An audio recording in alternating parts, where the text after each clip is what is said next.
Madam, ಯಾಕೆ ಕಣ್ಮುಚ್ಕೊಂಡ್ ಕೂತಿದ್ದೀರಾ? ಏನಾಯ್ತು? ರಾಘು, ಎಲ್ಲಿದ್ಯಾ? ಹತ್ರ ಬಾ. ಏನಾಯ್ತು ಮೇಡಮ್? ಏನೋ ಗೊತ್ತಿಲ್ಲ ರಾಘು, ನನಗ್ ಸರಿಯಾಗಿ ಕಣ್ ಕಾಣಿಸ್ತಿಲ್ಲ. ನನ್ಗೇನೋ ತೊಂದ್ರೆ ಆಗಿದೆ ಅನ್ಸ್ತಿದೆ. ಏನ್ ಹೇಳ್ತಿದ್ದೀರಾ ಮೇಡಮ್? ರಾಘು, ನೀನ್ ಎಲ್ಲಿದ್ಯಾ? ಹತ್ರ ಬಾ. ಮೇಡಮ್, ನಾನು ಇಲ್ಲೇ ಇದ್ದೀನಿ, ನೀವು ಕಣ್ಬಿಡಿ.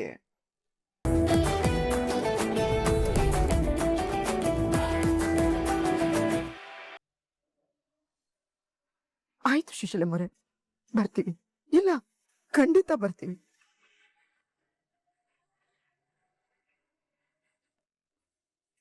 ಜಾನಕಿ, ಯಾಕ ಮಾಡ್ತಾ ಇದೆಯಲ್ಲ? ಯಾರ್ದಿ ಫೋನು? ಸುಶೀಲಮ್ಮ ಫೋನ್ ಮಾಡಿದ್ರು ಅತ್ತೆ.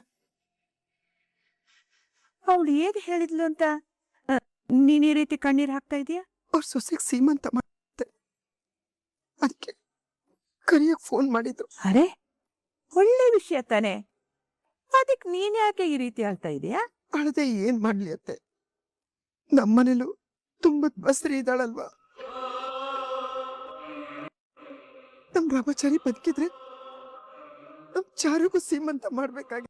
ನಮ್ ರಾಮಾಚಾರಿ ಬದುಕೇ ಇದಾನಲ್ಲ.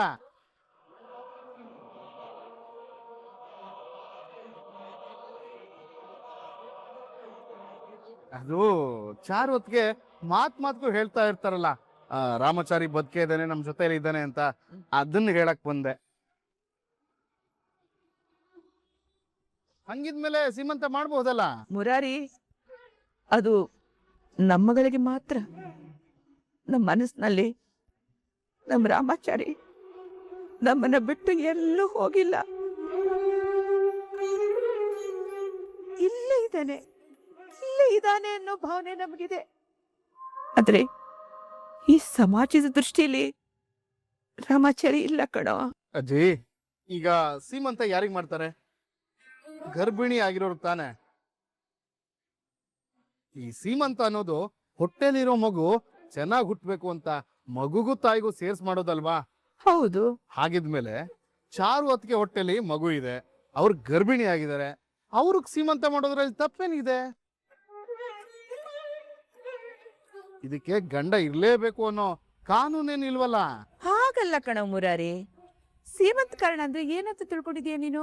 ಅಕ್ಕಿಗೆ ಅರ್ಶಿನ ಕುಂಕುಮ ಹಚ್ಚಿ, ಹಸಿರು ಬಳೆ ಹಾಕಿ, ಹಸಿರು ಸೀರೆ ಉಡಿಸಿ ಆರತಿ ಮಾಡೋದು. ಗಂಡ ಸತ್ ಮೇಲೆ ಇದನ್ನೆಲ್ಲ ಹೇಗೋ ಮಾಡಕ್ಕಾಗತ್ತೆ? ನೀವೇ ಹೀಗೆ ಹೇಳಿದ್ರೆ ಹೇಗಜ್ಜಿ? ಇದನ್ನೆಲ್ಲ ಅತ್ತೆ ಹೇಳ್ತಿದ್ರು, ಆಚಾರ ವಿಚಾರಗಳೇ ಹೇಳ್ತಾ ಇದೆ. ಮನುಷ್ಯನ ಮನ್ಸಿಗಿಂತ ಪದ್ಧತಿನೇ ಮುಖ್ಯ ಅಂತ ಹೇಳ್ತೀರಾ? ಮುರಾರಿ, ಇದನ್ನ ನಾವಿಬ್ರ ಹೇಳ್ತಾ ಇಲ್ಲ ಕಣೋ. ಇಡೀ ಅಗ್ರಹಾರಕ್ಕೆ ಪಾಠ ಹೇಳಿದ ಮನೆತನ ನಮ್ದು ಅಲ್ಲ ಕಣೋ. ಗೊತ್ತಿದ್ದು ನಾವೇ ತಪ್ಪು ಮಾಡಿದ್ರೆ ನಾಳೆ ಊರ್ ಜನ ಸುಮ್ನೆ ಇರ್ತಾರೇನೋ? ಆದ್ರೂ ಅಜ್ಜಿ, ಎಲ್ಲಾ ಗರ್ಭಿಣಿ ಹೆಣ್ಮಕ್ಳು ತರ ಸೀಮಂತ ಮಾಡಿಸ್ಕೋಬೇಕು ಅಂತ ಅತ್ಗೆಗೂ ಆಸೆ ಇರುತ್ತಲ್ವಾ? ಇರುತ್ತಪ್ಪ, ಆಸೆ ಇರುತ್ತೆ. ಆದ್ರೆ ಆಸೆ ಕೊಟ್ಟು ದೇವ್ರು ಹಣೆ ಬರ ಸರಿಯಾಗಿ ಬರ್ದಿಲ್ವಲ್ಲ, ಏನ್ ಮಾಡೋದು? ಅಜ್ಜಿ, ಇದಕ್ಕೇನು ಪರಿಹಾರನೇ ಇಲ್ವಾ? ಇದೆ. ಅವತ್ ಬೇಕಾದ್ರೆ ಒಂದು ಶುಭ ದಿನ ನೋಡಿ ಅವಳನ್ನ ದೇವಸ್ಥಾನಕ್ಕೆ ಕರ್ಕೊಂಡೋಗಿ ಅವಳ ಹೆಸರಲ್ಲಿ ಅರ್ಚನೆ ಮಾಡಿಸಿ ಅವಳು ಹುಟ್ಟೋ ಮಗು ಕ್ಷೇಮವಾಗಿರ್ಲಿ, ಚೆನ್ನಾಗಿರ್ಲಿ ಅಂತ ಬೇಡ್ಕೊಳ್ಳೋದಷ್ಟೇ ನಮ್ ಕರ್ತವ್ಯ. ಇದನ್ ಬಿಟ್ಟು ಬೇರೆ ಏನು ಮಾಡಕ್ ಆಗಲ್ಲ ಕಣ ಮುರಾರಿ.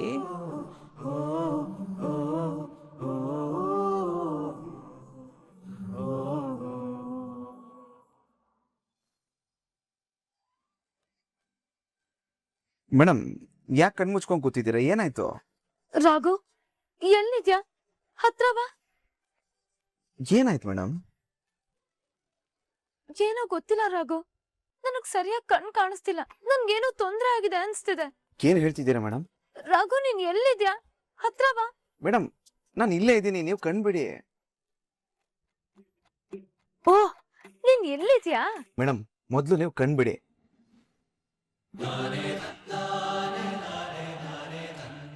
ಇವತ್ತು ನನ್ನ ಜೀವನದಲ್ಲಿ ತುಂಬಾ ಮುಖ್ಯವಾದ ದಿನ ಅಲ್ವಾ?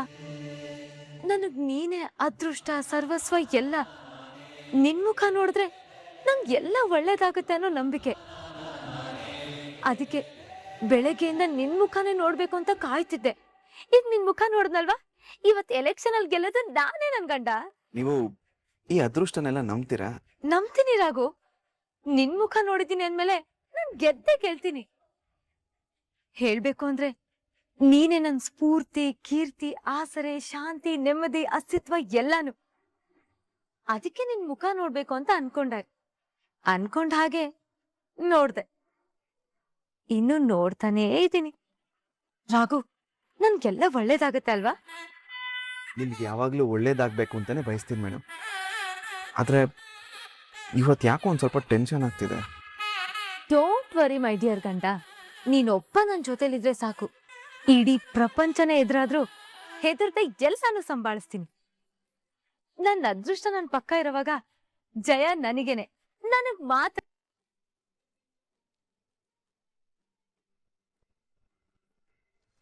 ಬಂಧುಗಳೇ, ಮಹಿಳೆಯರೇ, ಮಂಜುಳಾ ಮನೆಯ ನಿವಾಸಿಗಳೇ, ಇವತ್ತು ಈ ಮನೆಯವರಿಗೆ ಬಹಳ ಮುಖ್ಯವಾದ ದಿನ. ಈ ಮನೆಗೆ ಯಾರು ಸೊಸೆ ಆಗಬೇಕು ಅಂತ ನಿರ್ಧಾರ ಮಾಡಬೇಕಾದ ದಿನ. ಈ ದಿನಕ್ಕೋಸ್ಕರ ಎಲ್ಲರೂ ಬಹಳ ದಿನಗಳಿಂದ ಕಾತರದಿಂದ ಕಾಯ್ತಾ ಇದ್ರು.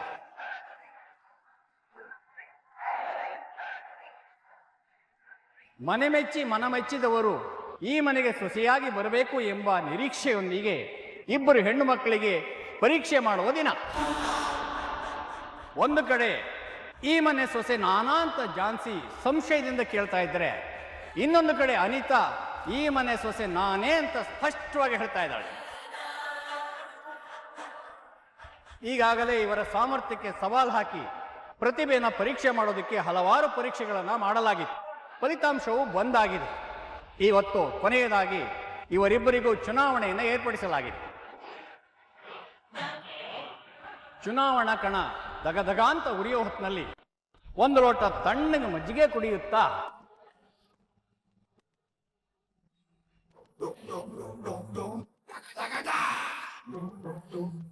ವೋಟಿಂಗ್ ಮುಂಚೆ ಮೀಟಿಂಗ್, ಸೀಕ್ರೆಟ್ ಮೀಟಿಂಗ್, ಅರ್ಥ ಆಯ್ತಾ? ಈಗ ನಾನು ಕ್ಯಾಂಡಿಡೇಟ್ ಬಿಟ್ಟು ಎಲ್ಲರೂ ಬನ್ನಿ ಅಂತ ಅನೌನ್ಸ್ ಮಾಡ್ತೀನಿ.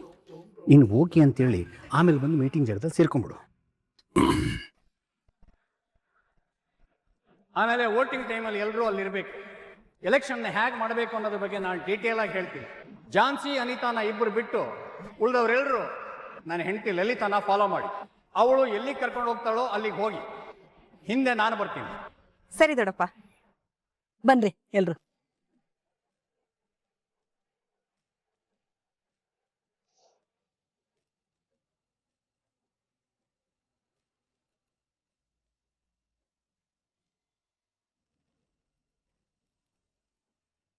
ನಾವು ಈಗ ಒಟ್ಟಿಗೆ ಆಚೆ ಹೋಗ್ತೀವಿ ಅಂದರೆ ರೋಡ್ ಬರುತ್ತೆ.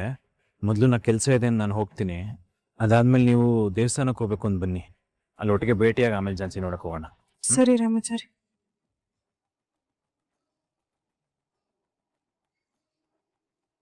ಕೃಷ್ಣ, ಎಲ್ಲಿಗೆ ಹೊರಟಿಯಪ್ಪ? ಅಮ್ಮ, ನಾನು ಸ್ವಲ್ಪ ಹೊರಗೆ ಹೋಗ್ತಾ ಇದ್ದೀನಿ. ಯಾಕೋ ಮಗ್ನೆ ಇದ್ದಕ್ಕಿದ್ದಂಗೆ ಹೋಗ್ತಾ ಇದೆಯಾ? ಅದು ರುಕ್ಕು ನೆನ್ನೆ ಫೋನ್ ಮಾಡಿದ್ಲು, ಮನೆಗೆ ಒಂದು ಸ್ವಲ್ಪ ಸಾಮಾನು ಬೇಕಿತ್ತಂತೆ. ನಾನು ನೆನ್ನೆ ಹೋಗೋಕ್ಕಾಗ್ಲಿಲ್ವಲ್ಲ, ಅದಕ್ಕೆ ಇವತ್ತು ಹೋಗಿ ಒಂದು ಸ್ವಲ್ಪ ತೆಕೊಟ್ಬಿಟ್ಟು ಬಂದ್ಬಿಡ್ತೀನಿ. ಸರಿ ಮಗ್ನೆ, ಹುಷಾರಾಗಿ ಹೋಗ್ಬಾ. ಅಮ್ಮ, ಹಂಗೆ ಒಂದು ಸ್ವಲ್ಪ ನಾ ಬರೋದು ತಡ ಆಗ್ಬೋದು. ನಾನು ಅಲ್ಲಿ ರೀಚ್ ಆದ್ಮೇಲೆ ನಿನಗೆ ಫೋನ್ ಮಾಡ್ತೀನಿ. ಹೌದಾ? ಹುಷಾರಾಗಿ ಹೋಗ್ಬಿಟ್ಟು ಪಾಪ. ಅಜ್ಜಿ, ಹೋಗಿ ಬರ್ತೀನಿ. ಆಯ್ತಪ್ಪ.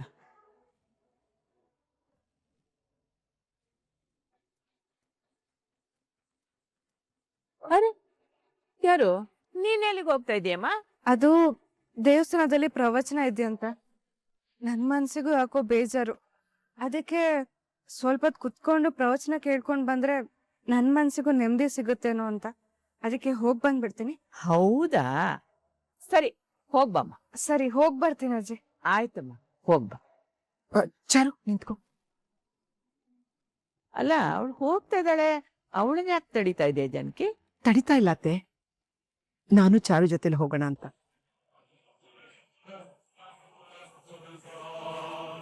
ಅಯ್ಯೋ ಅತ್ತೆಮ್ಮ, ನೀವ್ ಯಾಕೆ? ನೀನೊಬ್ಳೆ ಹೋಗ್ತಾ ಇದೆಯಲ್ಲ, ಅದಕ್ಕೆ ನಾನು ಬರೋಣ ಅಂತ. ಅತ್ತೆಮ್ಮ, ದೇವಸ್ಥಾನಕ್ ಹೋಗಿ ನಾನು ಒಬ್ಳೆ ಸ್ವಲ್ಪ ಹೊತ್ತು ಕುತ್ಕೊಂಡ್ ಬರ್ಬೇಕು ಅಂತ ತಾನೇ ಹೋಗ್ತಾ ಇದ್ದೀನಿ. ಹಾಗಲ್ಲಮ್ಮ. ಜಾನಕಿ, ಅವಳು ಹೋಗ್ಲಿ ಬಿಡೆ. ಒಂದೊಂದ್ಸರಿ ಒಂಟಿಯಾಗಿ ಕುತ್ಕೊಂಡು ದೇವಸ್ಥಾನದಲ್ಲಿ ಪ್ರಾರ್ಥನೆ ಮಾಡಿದ್ರೆ ಒಂಥರ ನೆಮ್ಮದಿ ಸಿಗುತ್ತೆ. ಅವಳು ಹೋಗ್ತೀನಿ ಅಂತ ಹೇಳ್ತಾ ಇದ್ದಾಳೆ, ಹೋಗ್ಲಿ ಬಿಡು. ನನ್ ಮನ್ಸಲ್ಲಿರೋದ್ನ ಚೆನ್ನಾಗಿ ಅರ್ಥ ಮಾಡ್ಕೊಂಡಿದ್ದಕ್ಕೆ ಥ್ಯಾಂಕ್ಸ್ ಅಜ್ಜಿ. ಚಾರು, ಒಂದ್ ಹೆಣ್ಣು ಇನ್ನೊಂದ್ ಹೆಣ್ಣಿನ ಮನಸ್ಸು ಚೆನ್ನಾಗಿ ಅರ್ಥ ಆಗುತ್ತೆ ಬಿಡಮ್ಮ. ನೀನು ರಾಮಾಚಾರಿ ಮೇಲಿಟ್ಟಿರೋ ಪ್ರೀತಿ, ಹೊಟ್ಟೆಲಿರೋ ಮಗು ಇದೆ, ಆ ಮಗು ಮೇಲಿಟ್ಟಿರೋ ಕಾಳಜಿ, ಇದಕ್ಕೆಲ್ಲ ದೇವ್ರು ಒಳ್ಳೆ ವರನೇ ಕೊಡ್ತಾನೆ. ಹೋಗ್ಬಿಟ್ ಬಾಮ್ಮ. ಹೌದು ಚಾರು, ನೀನೆಷ್ಟು ಸಂತೋಷವಾಗಿರ್ತೀಯೋ ನಿನ್ ಹುಟ್ಟೋ ಮಗು ಕೂಡ ಅಷ್ಟೇ ಆರೋಗ್ಯಕರವಾಗಿರುತ್ತೆ. ಹೋಗ್ಬಾ. ಸರಿ, ಹೋಗ್ ಬರ್ತೀನಿ ಅತ್ತಮ್ಮ. ಹುಷಾರು.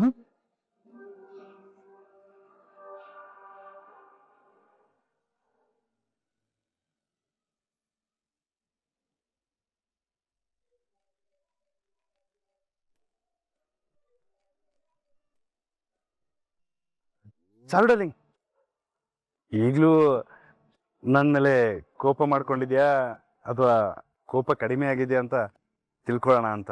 ಕಡಿಮೆ ಆಗಿದೆ. ಏನ್ ಕಾಲ್ ಮಾಡಿದ್ದು? ಅದು ಲಾಸ್ಟ್ ಟೈಮ್ ಗುಸ್ಸಾ ಮಾಡ್ಕೊಂಡು ಹೋಗಿದ್ರಲ್ಲ, ಈಗ ಗುಸ್ಸಾ ಕೂಲ್ ಆಗಿದೆ ಅಂತ ಹೇಳ್ತಾ ಇದ್ದೀರಾ. So last time angry face ನೋಡಿದ್ದೆ, ಈಗ ನನ್ನ ಡಾರ್ಲಿಂಗ್ದು ಕೂಲ್ ಆಗಿರೋ ಫೇಸ್ ಹೇಗಿದೆ ಅಂತ ನೋಡೋ ಕ್ಯೂರಿಯಾಸಿಟಿ ಅಷ್ಟೇ. ಅದಕ್ಕೆ ಹಮ್ ದೋನೋ ಮೀಟ್ ಮಾಡೋಣ ಡಾರ್ಲಿಂಗ್. ಹಾ, ಓಕೆ ಓಕೆ. ಓಕೆನಾ? ಅದೇ ಇಷ್ಟು ಬೇಗ ಒಪ್ಕೋತಿ ಅಂತ ನಾನು ಅನ್ಕೊಂಡೇ ಇರಲಿಲ್ಲ. ಕहाँ मीट करेंगे? ಜಯನಗರ್ ಪಾರ್ಕ್ ಅಲ್ಲಿ ಮೀಟ್ ಆಗೋಣ. Time 2 o'clock. Okay okay okay, मैं 1 बजे से ನಿಮ್ಗೋಸ್ಕರ ವೇಟ್ ಮಾಡ್ತೀನಿ. ಆದ್ರೆ आप तो 2 ಗಂಟೆಗೆ ಬನ್ನಿ, ನೋ ಪ್ರಾಬ್ಲಮ್. ಸರಿ, ಓಕೆ ಬಾಯ್. ಜಯನಗರ ಪಾರ್ಕ್? ಯಾ